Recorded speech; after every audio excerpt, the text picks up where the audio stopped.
இன்று நாங்கள் எளிய சமன்பாடுகள் தீர்த்தல் என்ற தலைப்பில் அடைப்புகளோடு வரக்கூடிய எளிய சமன்பாடுகளை எப்படி தீர்க்கிறேன்னு சொல்லி இன்றைய பார்ப்போம். இப்போ பாருங்கள்,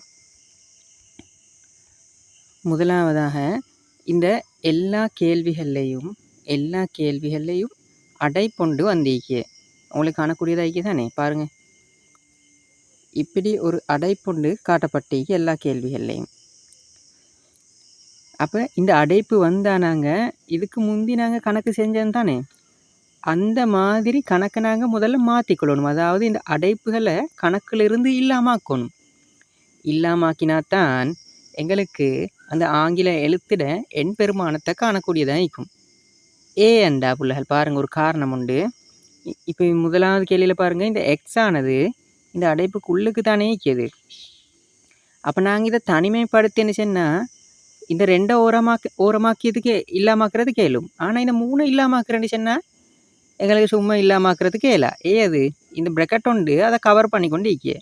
அப்போ முதல்ல நாங்கள் இந்த ப்ரெக்கெட்டை இல்லாமாக்கணும். அதுக்கு பிறகு தான் அந்த இலக்கங்களை ஒவ்வொன்றா இல்லாமாக்கணும். அப்போ தான் இந்த எக்ஸ் மட்டும் தனிமைப்படுத்தப்படுது. எக்ஸ் தனிமைப்படுத்தப்பட்டால் அடுத்த பக்கத்தில் எக்ஸோட எண் பெருமானம் எங்களுக்கு கிடைக்கும். சரி, இப்போ இந்த ப்ரெக்கெட்டை நாங்கள் எப்படி இல்லாமாக்குற, அதுக்கப்புறம் எப்படி கணக்கை செய்கிறேன்னு சொல்லி ஒவ்வொன்றா பார்ப்போம். நாங்கள் இப்போ முதலாவது கணக்கை செய்வோம்.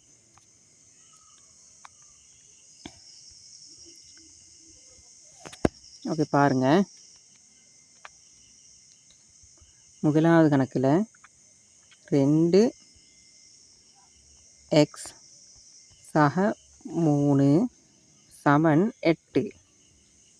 சரி, இப்போ நாங்கள் இதை செய்ய தொடங்கக்குள்ள முதலாவது ஸ்டெப்பா என்ன செய்ய வேண்டும்? இதில் இங்கே 2 காட்டப்பட்டிக்க, வேறையா சக 3 ஒன்று மீக்கிய. அப்போ சமனுக்கு இந்த பக்கத்தில் எக்ஸை தனிமைப்படுத்தக்குள்ள 2 முதலாவது இல்லாமாக்குறோம், சக 3 இல்லாமாக்குறோம். இப்போ இங்கே டவுட் ஒன்று வர. இந்த டவுட்டுக்கு இப்போ நான் நேரத்தோட சொன்னேன் ப்ரெக்கெட் ஒன்று ஈக்கிறேன்னு சொல்லி. ப்ரெக்கெட் இருந்தால் என்ன செய்த, அந்த ப்ரெக்கெட்டை இல்லாமாக்கணும். அப்போ ப்ரெக்கெட்டுக்கு வெளியே இருந்து தான் நாங்கள் தீர்த்து கொண்டு வரணும். ஏண்டா இது சக 3 சொல்லி எக்ஸிலிருந்து வேறையா தந்திருந்தாலும் ப்ரெக்கெட்டால் இதை ஒரே தொகுதின்னு தான் காட்டு. அப்போ ஒரே தொகுதின்னு காட்டினா மற்ற தொகுதியில் நாங்கள் இல்லாமாக்கினா தான் எங்களுக்கு எக்ஸை தனிமைப்படுத்துறதுக்கு இலகுவாக இருக்கும். சரி, இப்போ இந்த ப்ரெக்கெட்டை எப்படி இல்லாமாக்கு, அதுதான் அடுத்த கேள்வி. எப்படி இந்த ப்ரெக்கெட் இல்லாமாக்குறேன்? அதுக்கு ப்ரெக்கெட்டுக்கு வெளியால் ஈக்கிறத பாருங்கள், 2 ஒன்று ஈக்கு. இந்த 2 இங்கே ஒரு குறியீடுமே வந்தில்லை. இந்த ப்ரெக்கெட்டுக்கும் இந்த 2க்கும் நடுவில் ஒரு குறியீடுமே வந்தில்லை. ஒரு குறியீடும் வராட்டி என்ன அர்த்தம்? நான் நேரத்தோடு உங்களுக்கு சொல்லி தந்திக்கிறேன். எழுத்துக்கும் எண்ணுக்கும் நடுவில் ஒரு குறியீடும் வரலாட்டி என்ன அர்த்தம்? பெருக்கல். அதே போல் இங்கேயும் ப்ரெக்கெட்டுக்கும் எண்ணுக்கும் நடுவில் ஒரு குறியீடும் வரலாட்டி அர்த்தம் பெருக்கல். இங்கே ஒரு தரை ஒன்று ஈக்கிறேன்னு அர்த்தம். சரி, அப்போ பெருக்கல்னு சொன்னால் பாருங்கள், நாங்கள் இந்த 2ஆல் பெருக்க போகிறோம். ஆனால் இப்போ இதில் பெருக்கிறது இந்த எக்ஸை மட்டுமா? இல்லை, இந்த தொகுதிக்கே சொந்தம். இந்த 2ஆனது இந்த ப்ரெக்கெட்டுக்குள்ளே கீக்கிற இந்த தொகுதிக்கே சொந்தம்.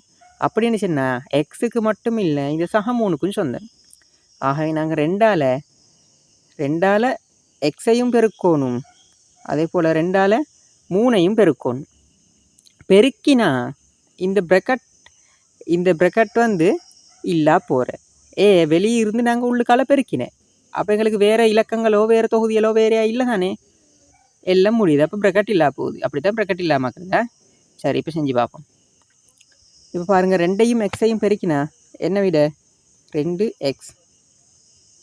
அடுத்தது இந்த இடத்துல சக குறியீடு ஒன்று சந்திக்கிறேன். இப்போ முதல்ல நாங்கள் எக்ஸை பெருக்கினேன், அதுக்கு பிறகு 3 பெருக்கணும். 3ஓட குறியீடு சக, சரியா? அப்போ சக 3 2ஆல் பெருக்கினா என்ன விட சக 6. ஓகே, இப்போ இந்த பக்கம் ஃபுல்லாக சரி. அதுக்கு பிறகு சமன் அங்கே மிஞ்சிக்கிறது 8. அதை அப்படியே போட்டு இப்போ பாருங்கள், எங்களோட கணக்கு இதுக்கு முந்தி செஞ்ச பழைய கணக்குகளை போல் மாறிட்டு. சரி, இப்போ நாங்கள் இதில் முதல்ல இல்லாமக்கிறது இந்த எக்ஸோட தரப்பட்டிக்கு 2 வந்து அதே தொகுதி, சக 6 தான் வேறு தொகுதியாக இருக்குது. அப்போ முதல்ல நாங்கள் சக 6 இல்லாமாக்கிட்டு அதுக்கு பிறகு பக்கத்தில் இருக்கிற 2 இல்லாமாக்கணும். சரி, பாருங்கப்பா 2 எக்ஸ் சக 6 இல்லாமாக்குறேன்னு சொன்னால் என்ன செய்யணும்? சய 6 சேர்க்கிற சமன் 8. அப்போ அடுத்த பக்கத்துலேயும் சய 6. ஓகே, இப்போ சய 6 சொன்னால் சக 6ம் சய 6ம் சேர்ந்து வெட்டிப்படும், 0 ஆகும். ஏது 6 ரூபா கடன், சயவ கடன்னு நினைங்க சரியா? 6 ரூபா கடன், சக 6 சொன்னால் 6 ரூபா கையில் ஈக்கிறேன் அப்படி என்ன நினைங்க. அப்போ கடனுக்கு நாங்கள் அந்த கையில் ஈக்கிற பணத்தை கொடுத்தா கையில் 0 ஆகும், அதே போல் கடனும் 0 ஆகும். ஓகே, அப்போ இப்போ எங்களுக்கு பேலன்ஸ் ஆகிறது வந்து 2 எக்ஸ் சமன் 8ல் 6 போனால் 2. அடுத்தது எப்படி? எக்ஸ் வந்து 2ஆல் பெருக்கப்பட்டு இருந்தால் நாங்கள் அதை என்ன செய்யணும்? பிரிக்கணும். பிரித்தா தானே அந்த 2 இல்லா போகிறது. ஓகே, அப்போ பாருங்கள் 2 எக்ஸ் கீழே 2, அடுத்த பக்கத்துலேயும் 2ஆல் பிரிக்கணும். பிரித்தா இந்த மேல் இருக்கிற 2ம் கீழே இருக்கிற 2ம் வெட்டிப்படுகிற எப்படி? 2க்குள்ள 2கள் ஒரு முறை, அதே போல் கீழே 2க்குள்ள 2கள் ஒரு முறை. சரி, இப்போ அடுத்த பக்கத்துலேயும் பாருங்கள் இந்த 2ம் வெட்டிப்படியே, மேலே உண்டு கீழே உண்டு. அப்போ சரி, அப்போ இப்போ பேலன்ஸ் ஆகிறது என்ன? எக்ஸ் மட்டும். அப்போ எக்ஸ்ட விட எத்தனை? 1. அந்த 1 வந்தது எப்படி? இந்த 2ஆல் வகுத்தா எங்களுக்கு கிடைச்சது வந்து 1. 1 கீழ் 1. 1 கீழே 1 என்ன அர்த்தம்? 1க்குள்ளே 1கள் எத்தனை முறைன்னு பார்க்குறேன். அப்போ 1 தானே விட. சரி, அப்போ எங்களோட விட எக்ஸ் சமன் 1. ஓகே, இப்போ நாங்கள் அடுத்ததை பார்ப்போம். ஓகே, 2வது வந்து முதலாவது கேள்வியை போலே தானே. இந்த முதலாவது கேள்வியை போல தான் 2வது கேள்வி. அப்போ இதில் வந்து சய மட்டும்தான் வித்தியாசமாக தந்திக்கிறேன். இதை நீங்கள் செஞ்சு பாருங்கள். நாங்கள் 3வது கேள்விக்கு போவோம். லேசி தானே, அதை செஞ்சு பாருங்கள் சரியா? 3வது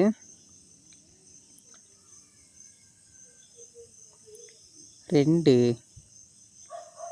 பிரக்கெட் 2 எக்ஸ் சய 1 சமன் 6.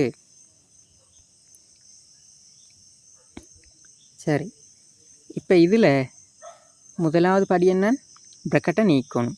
இந்த பிரக்கெட்டை வந்து இல்லாமாக்கணும். இல்லாமாக்குறேன்டா என்ன செய்யணும்? வெளியே ஈக்கிற இலக்கத்தால் உள்ளுக்கு ஈக்கிற உறுப்புக்களை பெருக்கணும். முதலாவது இந்த உறுப்பை பெருக்கிற, அதுக்கு பிறகு இந்த உறுப்பை பெருக்கணும். அப்போ பிரக்கெட் இல்லா போகிறேன். ஓகே, இப்போ 2ஆல் 2 எக்ஸை பெருக்கினா என்ன விட? 2ஆல் 2 பெருக்கினா 4. அப்போ 2ஆல் 2 எக்ஸை பெருக்கினா 4 எக்ஸ். சரி, இப்போ சயம் 1 ஈக்கிய சயம் 1 2ஆல் பெருக்கணும்.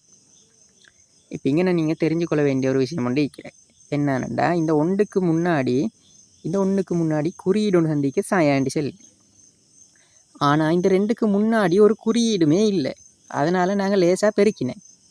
குறியீடும் இல்லாட்டி 2க்கு முன்னாடியா இங்கே இந்த பக்கம் 2க்கு முன்னாடி ஒரு குறியீடும் இல்லாட்டி அர்த்தம் என்ன? அங்கே ஒரு சக ஒன்று ஈக்கிய. அதை நாங்கள் மனசால் தெரிஞ்சுக்கொள்ளணும், மனசால் நினச்சிக்கொள்ளணும். அது சரியா? சக ஒன்று ஈக்கிய இப்படி. அப்போ 2க்கும் பிரக்கெட்டுக்கும் நடுவில் நாங்கள் முதல் கணக்கில் பார்த்த 2க்கும் பிரக்கெட்டுக்கும் நடுவில் என்ன ஈக்கிற? கணக்கு ஈக்கிறது வந்து தர. அப்போ இப்போ என்ன அர்த்தம்? இது சக 2 பெருக்கிப்பட போகுது. இந்த தரையால் பெருக்கல் தானே. அப்போ சக 2 பெருக்கிப்பட போகுது இந்த பிரக்கெட்டோட, இந்த பிரக்கெட் தொகுதியோடு. அப்போ சக 2 நாங்கள் சக 2 எக்ஸோட பெருக்கினா சக 4 எக்ஸ். இந்த 2க்கு முன்னாடியும் சகை ஒன்று தான் நீக்கியதான். இந்த 1க்கு முன்னாடி சய காணப்பட்ட, அதே போல் ஒவ்வொரு இலக்கங்களுக்கு முன்னாடியும் ஒரு குறியீடு ஒன்று காணப்படு. அதை வந்து சய வந்தால் கட்டாயம் போட்டு காட்டணும். ஆனால் சக வந்தால் போட்டாலும் சரி போடாட்டியும் சரி. அப்போ இப்படி ஒரு கேள்வி வர, ஒரு தொகுதிக்கு பிறகு வார இலக்கத்தில் சக வந்தா அப்போ போடாமல் கேளுமோ? ஏலா. அப்போ இந்த மாதிரி வந்துச்சுன்னா கட்டாயம் போடணும். இப்போ இந்த கேள்வியில் பாருங்க, இது இந்த 3க்கு முன்னாடி சக வந்திக்கு. அந்த மாதிரி இடத்துகளில் வந்து கட்டாயம் போடணும். ஏன்னா அதுக்கு முன்னாடி இன்னொரு தொகுதி காணப்படுதானே. அதே முதலாவது வார இலக்கங்கள் சொன்னால் இப்படி முதலாவது வரக்கொள்ள அதுக்கு முன்னாடி போடிய சக வந்து கட்டாயம் இல்லை. சரிதானே? ஓகே. அப்போ இப்போ பாருங்கள், சக 2 நாங்கள் சய 1ஆல் பெருக்கணும். பெருக்கினா இந்த சக குறியீடும் சயக்குறியீடும் பெருக்கிப்பட்டால் சயக்குறியீடாகவே தான் மாறும். ஒரே மாதிரி குறியீடுகள் இங்கே சக இருந்து அதே போல் இங்கே சக இருந்த அப்போ அது 2 ஒரே மாதிரி குறியீடு தானே. சகவும் பெருக்கிப்பட்ட அப்படி பெருக்கிப்பட்டா வார விடையிலே வந்து சக தான் குறியீடாக வார. அதனால் நாங்கள் இங்கே போடலை. ஆனால் இந்த வேறு குறியீடுகள் சகவும் சயவும் பெருக்கிப்பட்டா சய வரணும். அப்போ சய வந்து அதை இங்கே நாங்கள் போட்டு காட்டணும். ஓகே. அப்போ சய வரப்போகிறது சய. இப்போ 2 3 பெருக்கினா எத்தனை? 2 3 பெருக்கினா 2. ஆகவே சய 2 சமன் 6. ஓகே. இப்போ பாருங்கள், இப்போ கணக்கு லேசாக மாறிட்டு.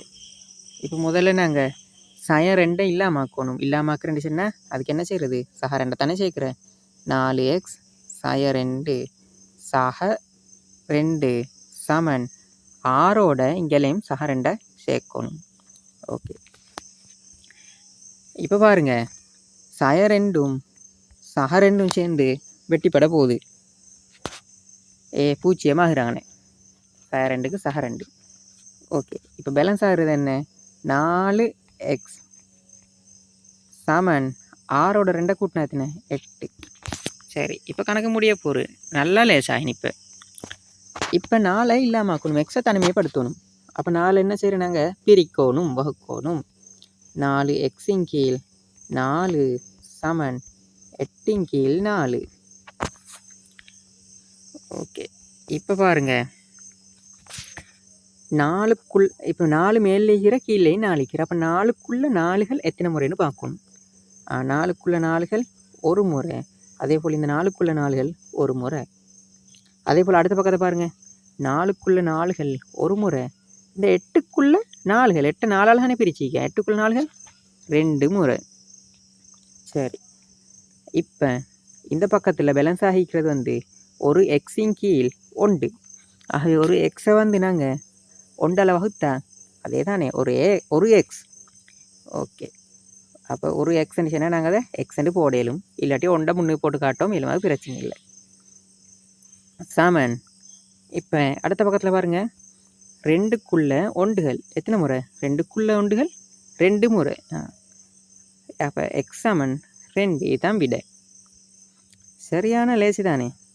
இப்போ பிள்ளைகள் நீங்கள் கொஞ்சம் நினச்சி பாருங்கள், மெட்ஸ் கஷ்டம் என்று.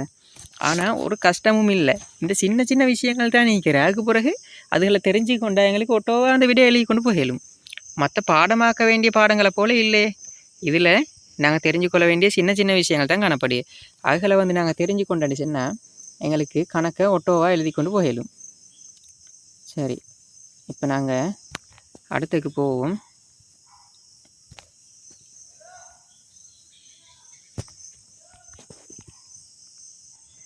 இதில் பாருங்கள் பிள்ளைகள், இப்போ நான் 3வது கணக்கு உங்களுக்கு செஞ்சு காட்டினேன். இந்த 3வது கணக்கை போலேயே உங்களுக்கு 4வது கணக்கையும் செய்ய இயலும். சரியா? அதில் என்ன வித்தியாசம் என்றா, இங்கே 2xக்கு முன்னாடி நான் சொன்னது போல் ப்ரெக்கெட்டுக்குள்ளுக்கு சக இருந்தேன். ஆனால் இங்கே ப்ரெக்கெட்டுக்கு உள்ளுக்கு 3xக்கு முன்னாடி சய இருந்தேன்னு சொன்னால் நாங்கள் அந்த சய 3 இல்லாமக்கிறதுக்கு என்ன செய்யணும்? சய 3ஆலே பிரிக்கணும். ஏண்டா எக்ஸுக்கு முன்னாடி வந்து சய 3 பெருக்கிப்பட்டு தானேக்கு. அப்போ சய 3 பிரிக்கணும். சரி, ஓகே. பிரித்தா 25 பக்கமும் அதை செய்யணுமா? அப்போ உங்களுக்கு அதை செய்யணும். அடுத்தது வந்து நாங்கள் இப்போ 5வது கணக்கை பார்ப்போம். 5வது கணக்கில் அதை நீங்கள் செஞ்சு பாருங்கள். எனக்கு இந்த வீடியோவுக்கு கீழே கமெண்ட்டாக போடுங்க. 2 3 சய 4x சய 1 சமன் 9. ஓகே. இப்போ பாருங்கள், இதில் நாங்கள் ப்ரெக்கெட்டை இல்லாமாக்கணும். ப்ரெக்கெட்டை இல்லாமாக்குறேன்னு சொன்னால் இந்த ப்ராக்கெட்டுக்கு முன்னாடி இருக்கிற இந்த எழுத்தால் நாங்கள் பெருக்கணும். இந்த இலக்கத்தால் நாங்கள் ஒவ்வொரு உறுப்பாக பெருக்கணும். பெருக்கினா தானே ப்ராக்கெட் இல்லாமல் போகிறது. ஓகே. ஆனால் இப்போ இங்கே ஒரு டவுட் ஒன்று வாரேன். என்ன டவுட்? அப்போ இந்த சயவுண்டையும் நாங்கள் இந்த 2ஆல் பெருக்கணுமாண்டு? இல்லை, சயவுண்டன்றது வந்து வேறு தொகுதி. சயவால் பாருங்கள், இந்த தொகுதியை வேறையாக கேட்குறது. இது வந்து ப்ராக்கெட்டுக்கு உள்ளுக்கு வரல, ப்ராக்கெட் இங்கனக்கால முடிஞ்சு. அப்போ ப்ராக்கெட்டோட பெருக்கிப்பட்டிருந்தே வந்து இந்த 2. இந்த 2ஆல் ப்ராக்கெட் மட்டும்தானே பெருக்கிப்பட்டீங்க. ஸோ நாங்கள் 2ஆல் ப்ராக்கெட்டுக்கு உள்ளுக்கு கேட்குற ஒவ்வொரு உறுப்பை தான் பெருக்கணும். அது முடிஞ்சா இந்த சயவுண்டை வேறையா நாங்கள் அதுக்கு பக்கத்தில் எழுதணும். அப்போ இந்த சயவுண்டு இந்த 2ஆல் பெருக்கிறீங்கள, விளங்கிச்சே. இப்போ நாங்கள் 2ஐ 3ஆல் பெருக்கணும். அப்போ 2ஐ 3ஆல் பெருக்கினா எத்தனை? 6. சரி, அடுத்து சய 4x. சய 4xை பெருக்கணும் 2ஆல். முதல்ல இந்த 3 என்ற உறுப்பை பெருக்கினேன். இப்போ இந்த சய 4x என்ற உறுப்பை பெருக்கணும். ஓகே. இந்த 4xக்கு முன்னாடி சய வந்திக்கிறேன். அதே போல் நான் சொன்னீங்க 2க்கு முன்னாடி என்ன குறியீடிக்கு? சக. அப்போ சகவையும் சயவையும் பெருக்கினா பாருங்கள், சகவையும் சயவையும் பெருக்கினா வரப்போகிறது என்ன குறியீடு? வித்தியாசமான குறியீடுகளை பெருக்கினா வரப்போகிறது சய. ஓகே, சய. இப்போ 2ஐயும் 4ஐயும் பெருக்குங்க பார்க்க. 2ஐயும் 4ஐயும் பெருக்கினா 8. ஆகவே 2ஐயும் 4xையும் பெருக்கினா 8x. இப்போ ப்ராக்கெட் முடிஞ்சு. இப்போ இந்த ப்ராக்கெட்டை வந்து நாங்கள் நீக்கினேன். வெளியால் ஈக்கிற உறுப்பால் உள்ளுக்கு ஈக்கிற உறுப்புகளை பெருக்கி ப்ராக்கெட்டை நீக்கினேன். ப்ராக்கெட் முடிஞ்சு. இப்போ அடுத்து பேலன்ஸ் ஆகிக்கிறது வந்து சய 1. ஆகவே சய 1 அப்படியே எழுதிட்டு சமன் அடுத்த பக்கம் 9 அப்படியே வச்சு. சரி, இப்போ இந்த கணக்கில் எக்ஸோட 8 வந்து ஒரு தெரியாக்காணியத்தை காட்டிக்க வந்து ஒரு தொகுதியில், அதாவது எக்ஸ் வந்திக்கிறது வந்து இந்த இடத்துல மட்டும். சரிதானே? ஓகேயா? இந்த இடத்துல மட்டும். ஆனால் தனியாக இலக்கத்தை காட்டிக்க பாருங்க, இங்கனையும் காட்டிக்கிறேன், இங்கேயும் காட்டிக்கிறேன். அப்படி தானே? இந்த எக்ஸ் ஈக்கிற இந்த பக்கத்தில் சமனுக்கு இந்த பக்கத்தில் எக்ஸ் வந்து ஒரு இடத்துல நிற்கிது 8x. ஆனால் தனியாக இலக்கம் வந்து இந்த பக்கத்திலே மீக்கிறேன், இங்கனே மீக்கிறேன். அப்போ நாங்கள் முதல்ல இந்த இலக்கங்களை கூட்டி கழித்து முடிவிச்சோணும். அப்போ முடிவிச்சா இந்த 2ம் சேர்ந்து ஒரு இடத்துக்கு வரப்போகிறேன்.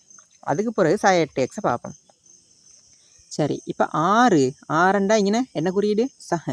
6ல் சய 1 போக போகிறேன். சரியா? 6 ரூபா கையில் ஈக்கிற 1 ரூபா கடன், அதுதான் சய. அப்போ கையில் 6 ரூபா இருந்து 1 ரூபா கடனுக்கு கொடுத்தா எவ்வளோ மீய போகுது? 5 ரூபா மீதுற. 5 ரூபா வந்து கையில் மீய போகுது தானே. அப்போ என்ன குறியீடு? சக 5. சக 5 நாங்கள் 5 போடலும், பிரச்சனை இல்லை. சகையை போட்டாலும் சரி, போடாட்டியும் சரி. சரி, இப்போ அது 2 முடிஞ்ச பிறகு என்ன ஈக்கிற? சய 8x சமன் 9. ஓகே. இப்போ எங்களுக்கு கணக்கு லேசாகினேன். 5ம் சய 8xம் ஈக்கி. இதில் நாங்கள் முதல்ல எதை இல்லாமல் ஆக்கணும்? இந்த எக்ஸை தனிமைப்படுத்துகிறேன்னு சொன்னால் முதல்ல எதை இல்லாமல் ஆக்கணும்? இந்த 8 சய 8 இல்லாட்டி 5. இந்த வேறையா இன்னொரு தொகுதியாக தரப்பட்டிருக்கிற இந்த 5 தான் முதல்ல இல்லாமல் ஆக்கணும். அதுக்கு பிறகு தான் எக்ஸோட பக்கத்தில் இருக்கிற சய 8 இல்லாமல் ஆக்குறது. சரிதானே? அப்போ இந்த 5 இல்லாமல் ஆக்குறேன்னு சொன்னால் 5 குறியீடு என்ன? இங்கே இது முக்கியம். 5 குறியீடு போட்டில்லை, ஆனால் 5 குறியீடு என்ன? சக. அந்த சகையால் தானே இது 5 குறிச்சிக்கு சக 5ன்னு சொல்லி எங்களுக்கு விளங்காதுக்கு அங்கே ஒரு சகையோண்டு ஈக்கி. அப்போ அதுக்கு முன்னாடிக்கே குறியீட்டை தானே நாங்கள் பார்க்கியது. அது கூட்டிக்கிறோ கழிச்சிக்கிறோ இல்லாட்டி பெருக்கிக்கிறோ பிரிச்சிக்கிறோன்னு சொல்லி ஒரு இலக்கத்துக்கு முன்னாடிக்கிற குறியீட்டை தான் பார்க்குறா, பின்னாடிக்கிற குறியீட்டை பார்க்குறா இல்லை. அப்போ இந்த தொகுதியில் இந்த 5 வந்து கூட்டப்பட்டு இந்த அதை நாங்கள் கழிச்சு எழுகணும். கழிச்சு எழுகிட்டு இந்த சய 8xை அதுக்கு பிறகு எழுகணும். சரி, இப்போ பாருங்கள், சக 5 அதே போல் சய 5 இப்படி எழுதினாத்தான் எங்களுக்கு அந்த 5ஐ இல்லாமல் கேளும். ஒரு 5 கூட்டப்பட்டு இருந்த அடுத்த 5 கழிப்பட்டை. இப்போ அடுத்த பேலன்ஸ் ஆகிக்கு வந்து சய 8x சமன் 9. அப்போ இந்த பக்கம் நாங்கள் ஒரு 5 கழிக்கணும். சய 5. சரி, இப்போ பாருங்க, இந்த சக 5ம் சய 5ம் சேர்ந்து 0 அப்போ பேலன்ஸ் ஆகிக்க வந்து சய 8x சமன் 9ல் 5 போனால் எத்தனை 4. சரி, இப்போ அடுத்தது நாங்கள் இல்லாமக்க வேண்டியது இந்த எக்ஸுக்கு முன்னாடி இருக்கிற சய 8. சரிதானே? இந்த சய 8 இல்லாமாக்கும். சய 8 இல்லாமாக்குறேன்னு சொன்னால் பேலன்ஸ் ஆகிற தொகுதி என்ன எக்ஸ். அப்போ இந்த எக்ஸோட இந்த சய 8 என்ன நடந்திக்கிறது? இங்கே பெருக்கி தானே இந்த பெருக்கிக்கு சய 8 இல்லாமாக்குறேன்னு சொன்னால் பிரிக்கணும். நாங்கள் கீழே கோடு போட்டு சய 8ஆல் சும்மா 8ஆல் பிரித்து அறிவார் இல்லை. சய 8ஆல் பிரித்தா தான் சய 8 வெட்ட வேண்டியது. சரி,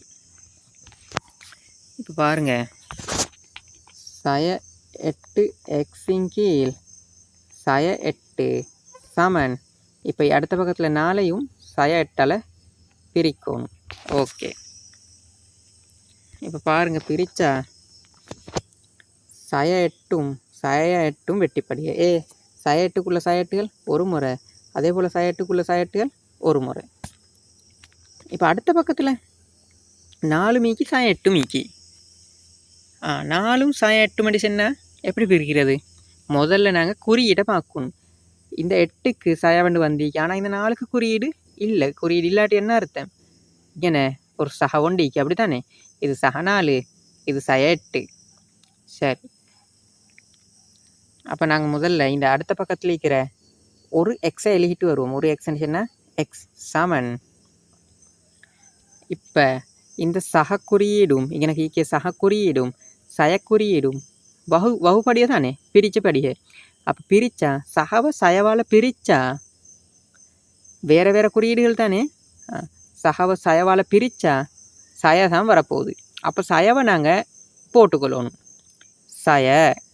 ஓகே, இப்போ இலக்கங்களை பிரிங்க பார்க்கும். இங்கே 4 ஈக்கிற, இங்கே 8 ஈக்கிற, 4. இப்போ 4 தானே சிரிச்சு.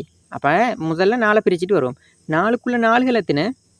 4க்குள்ள 4கள் ஒரு முறை. அதே போல் 8க்குள்ள 4கள் 8 மட்டும்தான் வெட்டணும், சயவை வெட்டலாம். சரி, 8க்குள்ள 4கள் 2 முறை. இப்போ பாருங்கள், சயவை நாங்கள் ஏற்கனவே இங்கே போட்டுட்டோம். அப்போ இப்போ மேலே வரப்போகுது 1, கீழே 2. சரி, அப்போ எக்ஸ் சமன் சய 1 கீழ் 2. எக்ஸ் சமன் சய 1 கீழ் 2. இப்போ விளங்கிச்சு தானே எப்படி வந்தேன்னு சொல்லி? ஓகே, இப்போ நாங்கள் அடுத்த கேள்விக்கு போவோம்.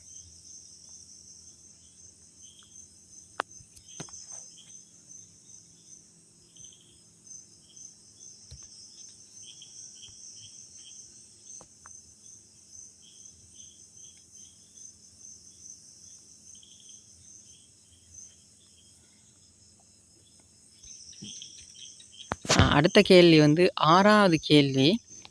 அது உங்களுக்கு செய்ய இயலும். இப்போ செஞ்ச கணக்கு மாதிரியே தான். சரியா? இதே கணக்கு மாதிரி தானே இங்கே வந்திக்கிற. இந்த சகசாயம் மட்டும்தான் வித்தியாசமாக தந்திக்கு.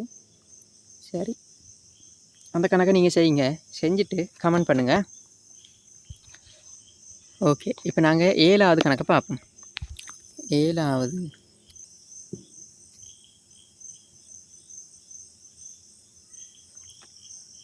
எக்ஸின் கீழ் 3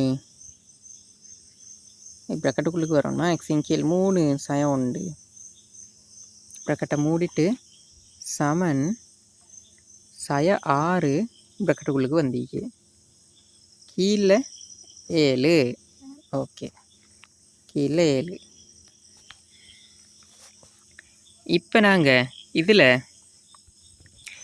முதல்ல ப்ராக்கெட்டை இல்லாமாக்கணும். ப்ராக்கெட்டை இல்லாமாக்குறேன்னு சொன்னால் இந்த கேள்வியில் பாருங்கள், இந்த ப்ராக்கெட்டுக்கு முன்னாடி ஒரு இலக்கமும் வந்தில்லை. ஒரு இலக்கமும் வரலாட்டி என்ன அர்த்தம்? ஆனால் ஒரு ஒன்று காணப்படுக 1.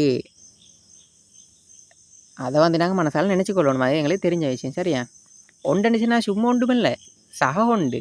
சகவும் மீக்கிய தானே இலக்கத்துக்கு முன்னாடி சய உண்டல்லே. சரி, சக உண்டு காணப்படுது. அப்போ சக உண்டால் பிரக்கெட்டை நீக்கினா எப்படி வரப்போகுது? ஒண்டால் எக்ஸின் கீழ் 3 பெருக்கினா எக்ஸின் கீழ் 3 தான். எக்ஸின் கீழ் 3. அதே போல் ஒண்டால் சய உண்டை பெருக்கினா சய உண்டே தான் சமன். இங்கே சய 6 ஈக்கிய. சய 6ஓட பாருங்க பிரக்கெட்டை நீக்கணும்டா. முன்னுக்கு என்ன ஈக்கிற? இங்கேருந்து சக ஒன்று ஈக்கிய. சரியா? அப்போ சக ஒண்டால் பெருக்கணும். முதல்ல சகவையும் சயவையும் பெருக்க பார்க்க சய. அதே போல் ஒன்றே மாறையும் பெருக்கினா 6. சரி, கீழே திணிக்கிற 7. இப்போ பிரக்கெட் ஒன்றும் இல்லை. இப்போ இதை எப்படி செய்கிற? முதல்ல இந்த எக்ஸின் கீழ் 3 இல்லாமக்காம வேறு தொகுதியாகிக்கிற சய உண்டு அதை இல்லாமக்கணும். தெரிஞ்ச விஷயம் தானே. சய உண்டு இல்லாமக்கிறேன்னுச்சுன்னா சக உண்டை சேர்க்கணும்.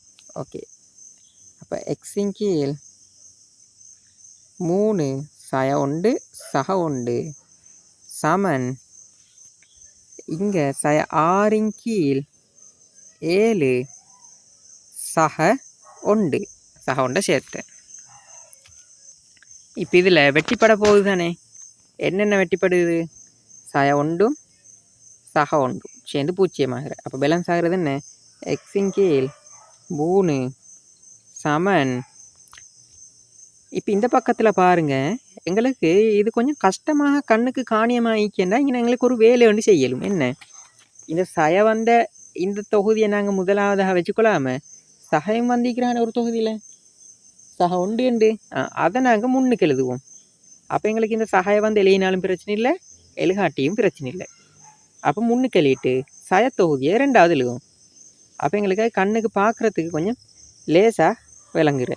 அப்போ சக உண்டுச்சுன்னா 1 சய 6 கீழ் 7. இப்போ பாருங்கள், இது வந்து எங்களுக்கு கஷ்டமாக விளங்குறில்ல. மேல் லீக்கிற வாய் பார்க்க கொள்ள அது கொஞ்சம் கணக்கு கஷ்டமாகி விளங்குற. அப்போ மனசுக்கு லேசாகி கொள்ளத்தானே அப்படி செஞ்சதா? ஓகே, இப்போ இந்த பக்கம் எக்ஸின் கீழ் 3 சொல்லி ஈக்கிய, இந்த பக்கம் 1 சய 6 கீழ் 7 ஈக்கிய. அப்போ நாங்கள் இப்போ இந்த 3 தானே இல்லாமக்கணும். 3 இல்லாமக்கிறேன்னு சொன்னால் என்ன நடக்குது? இங்கே வகுப்பட்டிக்கிற 3 பெருக்கணும். பெருக்கினா இந்த பக்கமும் பெருக்கி படுக. ஆனால் பெருக்கி படக்கொள்ள இங்கே வந்து எந்த தொகுதி என்னங்க 3ஆல் பெருக்கிறது? 1 பெருக்கியோ சய 6 கீழ் 7 பெருக்கியோ? அப்படி 7. இந்த முழு தொகுதியையும் பெருக்கணும். முழு தொகுதியும் பெருக்கிறேன்னு சொன்னால் இதுக்கு ஒரு பிரக்கெட் ஒன்றை போட்டு 3ஆல் பெருக்கணும். அதுக்கு பிறகு நாங்கள் 3 உள்ளுக்கு இருக்கிற உறுப்புகளை பெருக்கி பிரக்கெட்டை நீக்கணும். சரி, அப்போ கொஞ்சம் எங்களுக்கு வேலை மிச்சம் மாதிரி. அப்போ நாங்கள் இங்கே இன்னொரு லேசான வேலை ஒன்று செய்வோம். லேசான வேலைன்னா என்ன? இப்போதே நாங்கள் 3 இல்லாமக்காமல் அதை அப்படியே வச்சு கொண்டுட்டு இந்த பக்கத்தை கொஞ்சம் சுருக்கிட்டு வருவோம். இந்த பக்கத்தை சுருக்கி ஒரு தொகுதி ஆக்கினா அதுக்கப்புறம் எங்களுக்கு 3ஆல் பெருக்கிறது லேசி. இப்போ 2 தொகுதியாக வைக்க அதை சுருக்கி ஒரு தொகுதி ஆகிக்கொள்வோம். ஓகே, அப்போ எக்ஸின் கீழ் 3 அப்படி எழுதுவோம். எக்ஸின் கீழ் 3 சமன். இதுக்கு நான் அண்டக்கு போமாசி பார்க்குற ஒரு முறையை சின்ன தானே. போமாசி பார்த்து நாங்கள் இந்த பின்னத்தை சால்வ் பண்ணணும். எப்படி போமாசி பார்க்குறது? இந்த 6க்கு கீழே 7 தந்திக்கிறேன். ஆனால் இந்த 1க்கு கீழே ஒன்றுமே தந்தில்லை. தந்தில்லாட்டி என்ன அர்த்தம்? 1க்கு கீழே 1 ஒண்டிக்குன்னு அர்த்தம். 1 வரலாட்டி என்ன அர்த்தம்? 1 1 கீழ் 1 அதை நாங்கள் மனசால் நினச்சிக்கிறோம். சரி, அப்போ இப்போ போமாசி பார்க்குறது எதுக்குமே 1க்கும் 7க்கும் 1க்கும் 7க்கும் போமாசி பார்க்கணும். அதை எப்படி பார்க்குறது? நாங்கள் அன்றைக்கு நான் போமாசி பார்க்குறது சொல்லி தந்தேன். சரி, போமாசி பார்க்க வேண்டியது வந்து கீழே இருக்கிற 2 நம்பரையும் எழுகு 1,7 என்று எழுகிட்டு அதை பிரிக்கணும். மிக சிறிய நம்பர்லேருந்து பிரித்து கொண்டு போகணும். பாருங்கள், இதை 1ஆல் பிரிக்கணும். சரியா? ஆனால் 1ஆல் பிரித்தா எங்களுக்கு வேலையே இல்லை. ஏன்டா கீழேயும் இப்போ போமாசியில் இப்போ 1 மேலும் தான் திருப்ப வரப்போகுது. 1க்குள்ள 1கள் ஒரு முறை, 7க்குள்ள 1கள் 7 முறை. அப்போ 1ஆல் பிரித்து வேலை. அப்போ பாருங்கள், அதுக்கு அடுத்த நம்பர் என்ன? 2. 2ஆல் பிரிக்கலுமா? 7. 7 2ஆல் பிரித்தா பேலன்ஸ் வேறு, மீதி வேறு. அப்போ 2 மேலே. அப்போ 3ஆல் பிரிக்கலுமா? 7. 3 வாய்ப்பாட்டிலே மேலு வாரில்லை தானே. 3ஆலையும் பிரிக்கல. அப்போ 4ஆல் பிரிக்கலுமா? 7. 5 மேலே. 6 6 மேலே. அப்போ அடுத்து பிரிக்க வேண்டியது எந்த நம்பர்? 7. அப்போ நாங்கள் இதை 7ஆல் பிரித்து பார்ப்போம். 7 முன்னுக்கு போடு 7. ஓகே. அப்போ இப்போ ஒண்டை வந்து அதை அதுக்கால பிரிக்கிறதுக்கு ஒன்றும் இல்லை. அப்போ ஒண்டையே தான் கீழே எழுகிறது. அதுக்கு பிறகு கமா. இப்போ பாருங்கள் 7க்குள்ளே 7களை திணிப்பேன். அதுவும் உண்டு. சரி, இப்படி போமாசி பார்க்க கொள்ள, இந்த தொகுதிக்கு போமாசி பார்க்க கொள்ள கீழே எல்லா இலக்கங்களும் ஒன்று என்று வந்து முடியணும். இப்போ இங்கே 1 7 இருந்தே வந்து இதுவும் உண்டாகின இதுவும் உண்டாகின இப்படி வந்து முடிஞ்சால் தான் எங்களுக்கு போமாசி முடிஞ்சன்னு சொல்லி அர்த்தம். அப்போ இப்போ இங்கே போமாசி இலக்கம் என்ன? 7. அப்போ இதைத்தான் நாங்கள் இப்போ பொதுவாக எழுத போகிறேன். போமாசி இலக்கம் 7 என்று பாருங்க. இப்போ 7 கிடச்சது. அப்போ பொதுவாக இப்போ 2 பின்னம் இருந்த அது 2க்கும் சேர்த்து பொதுவாக ஒரு கோடு அடிக்கணும். இங்கே வேறு வேறு கோட்டில் இருந்து இப்போ ஒரு கோடு அடித்தேன். கோடு அடித்து 7 பொதுவாக போட்டேன். ஓகே. இப்போ அடுத்தது எப்படி நாங்கள் செய்கிறது? இந்த 7க்குள்ளே இப்போ இந்த முதல் தொகுதியை தான் தீர்க்க போகிறதா, அதுக்கு பிறகு 2வது வரும். இப்போ 7க்குள்ளே இந்த கீழ் நிற்கிற ஒண்டு அந்த ஒண்டுகள் எத்தனை முறை இருக்குன்னு பார்க்கணும். 7 முறை. 7க்குள்ள ஒண்டுகள் 7 முறை. அந்த வந்த விட 7 மேலே இருக்கிற ஒண்டால் பெருக்கணும். அப்போ ஓர் 7 7. ஓர் 7 7. இப்போ பாருங்கள் குறியீடு என்ன? குறியீடு சய. சரி, அடுத்தது 7க்குள்ளே இப்போ இந்த தொகையை தீர்க்க போகிற. அப்போ 7க்குள்ளே 7கள் ஒரு முறை.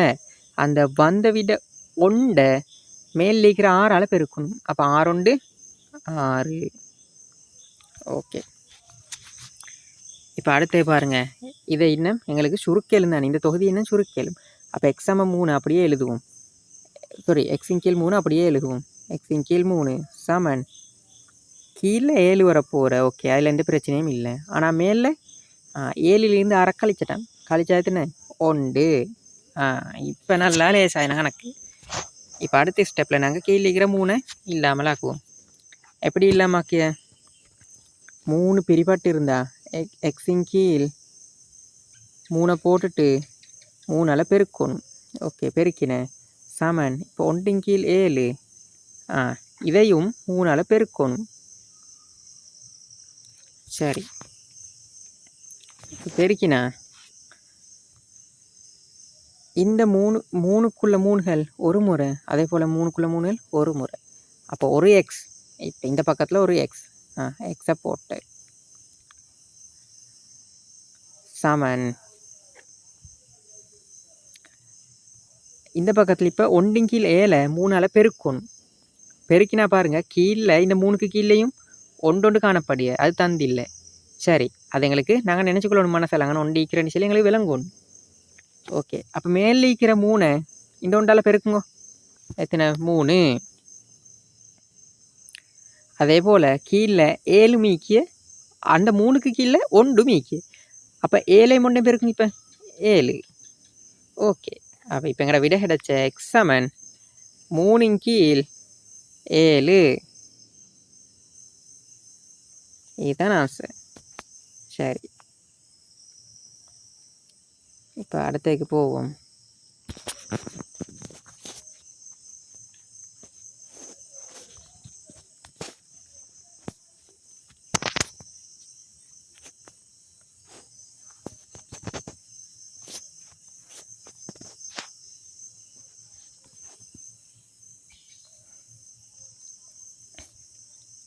நாங்கள் இப்போ 7வது கணக்கையும் செஞ்சேன். இதில் 8வது கணக்கு உங்களுக்கு செய்ய இயலும். சரிதானே? அது சிம்பிளாக ஈக்கிறேன். எப்போ 9வது கணக்கும் அப்படித்தான் சிம்பிளாக தான் ஈக்கிறேன். ஆனால் நாங்கள் அதை செஞ்சு பார்ப்போம் எப்படி செய்கிறேன்னு சொல்லி. சரி, நீங்கள் ஏதாச்சும் டவுட் வந்தால் என்கிட்ட திருப்ப கேளுங்க. கமெண்ட் செக்ஷனில் உங்களுக்கு கேளுங்க. கேட்ட நான் அந்த அதுக்கான விளக்கத்தை தாரேன் இன்ஷா அல்லாஹ். சரி, அப்போ 9வது கேள்வி செய்வோம்.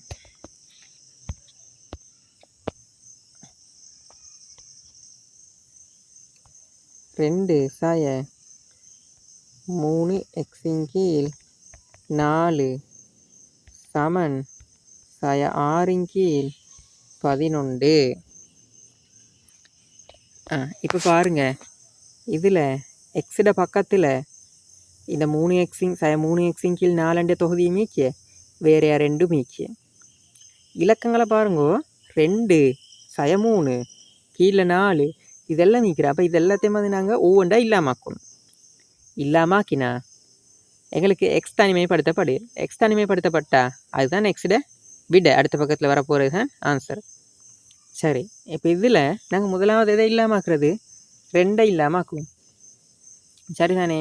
2 இல்லாமாக்கினா அதுக்கு பிறகு சய 3 கீழே இருக்கிற 4 இல்லாமாக்குறேன்னு சொல்லி எங்களுக்கு கண்டுபிடிக்க இயலும்.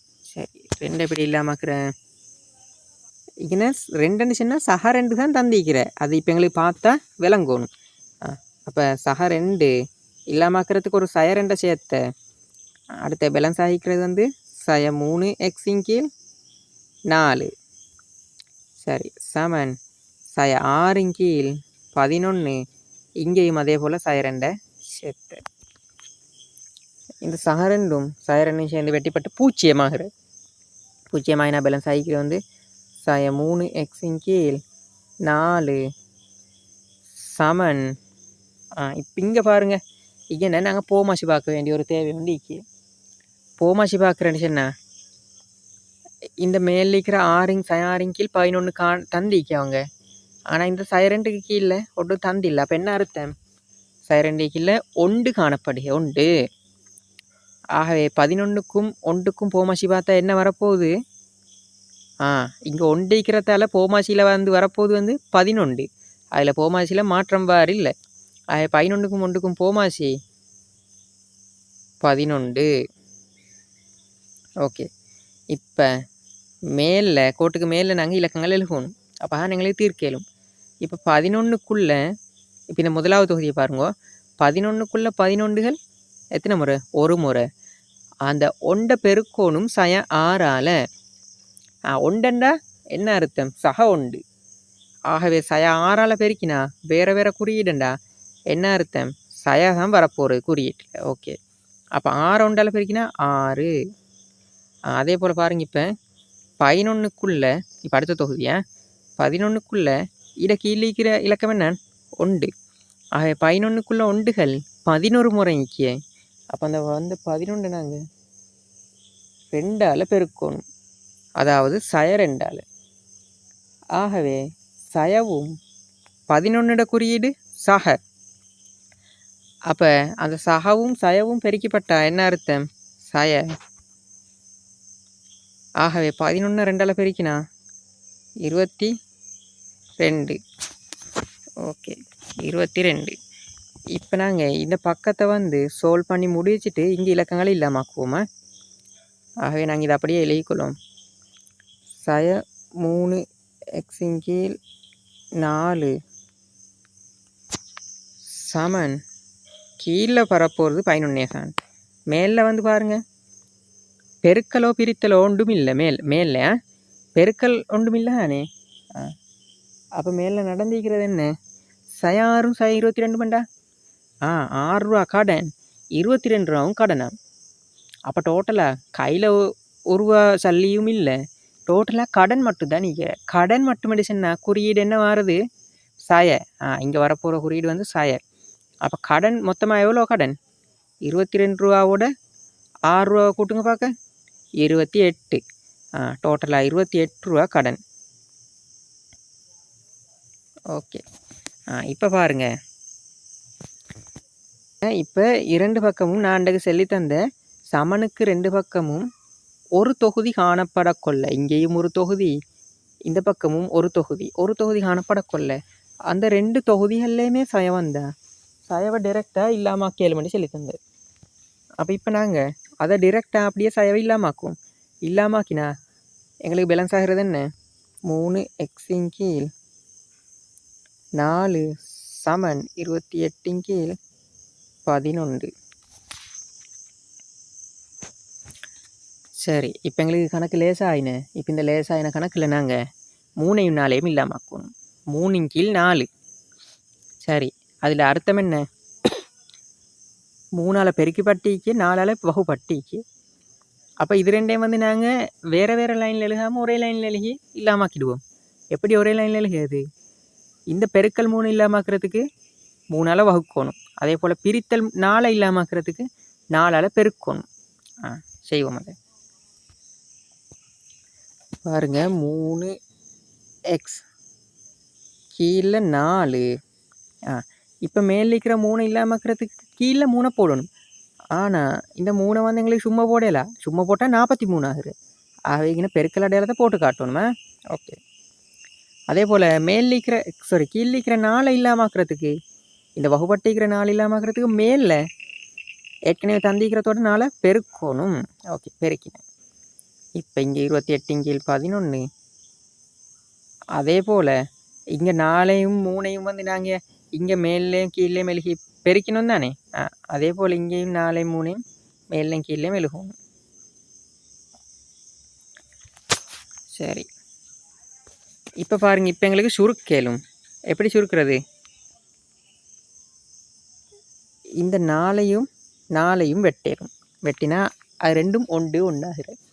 அதே போல் பேலன்ஸ் ஆகிக்கிற 3xம் 3ம். அப்போ இந்த கீழிக்கிற 3ஐயும் மேலிக்கிற 3ஐயும் வெட்டேலும். அப்போ அதுகள் எல்லாம் ஒன்றாயின பொருள். இப்போ எங்களுக்கு பேலன்ஸ் ஆகிக்கிறது என்ன? எக்ஸ். அப்போ ஒரு எக்ஸ். ஆகவே எக்ஸை போட்ட சாமான். இப்போ அடுத்த பக்கத்தில் பாருங்கள். இங்கே 3 ஒன்று ஈக்கிய. இது 3 இதுகளில் இருக்கிற ஏதாச்சும் ஒரு இந்த 28 இல்லாட்டி 4 இது 2ல் ஒன்றோட சுருக்கேல் 3 சொல்லி பார்க்கணும். 4 வந்து 3ஆம் வாய்ப்பாட்டில் வாரில்லை. ஆகவே சுருக்கேலை. 28 பாருங்கள். 28 3ஆம் வாய்ப்பாட்டில் வாரா? இல்லை. 3 10 30. 3 9 27. ஆகவே இந்த 3 வந்து 28ஓட சுருக்கம் மேலா. ஓகே. இப்போ பாருங்கள் 11. இந்த 11 28ஓட சுருக்கேலுமோ 7. 11 அதுக்கப்புறம் 22 அதுக்கப்புறம் 33. அப்படித்தானே வாய்ப்பாடு போகிற. அப்போ சுருக்கேலை. அதே போல் 11 4ஐயும் சுருக்கேலை. 4 வாய்ப்பாட்டில் 11 வாரில்லே. சுருக்கேலாட்டி என்ன செய்கிற? இதை வந்து நாங்கள் மேலே இருக்கிற இலக்கங்களை பெருக்கணும். அதே போல் கீழே இருக்கிற இலக்கங்களையும் பெருக்கணும். பெருக்கி ஒரே பின்னமாக விடையை கொடுத்தா சரி. சரி, பாருங்கள். கீழே வந்து 11 3ஆல் பெருக்கினா 33. அப்படித்தானே?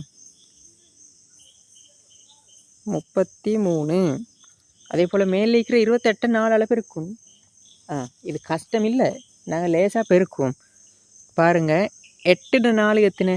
8 4 வந்து 8 2 16. 8 3 24. 8 4 32. 32டா 2 போடுவோம். 3 பேலன்ஸில் நாங்கள் மனசில் வச்சுக்கொள்வோம். இப்படி சரி. அடுத்து 2 4ஆல் பெருக்குங்க பார்க்க. 8 4 8. அப்போ இந்த பேலன்ஸ் ஆகின 3 கூட்டுங்க. இப்போ 11. சரி, இப்போ எங்களோட விட எத்தனை? எக்ஸாமன் 112 கீழ் 33. சரி, இப்போ இப்படித்தான் எங்களோட அடைப்பு வார கணக்குகளை அடைப்பு நீக்கி நாங்கள் சுருக்கிறது. சரி, இப்போ அதே போல் நாங்கள் இன்னொரு வீடியோவில் சந்திப்போம் இன்ஷா அல்லாஹ். ட்ரிக்ஸுகள் இருக்கிற அந்த ட்ரிக்ஸுகளையும் சொல்லி தரேன் எப்படி செய்கிறேன்னு சொல்லி. அதே போல் நீங்களும் கணக்குகளை செஞ்சு பார்த்துக்கொண்டு வரணுமா? ஓகே.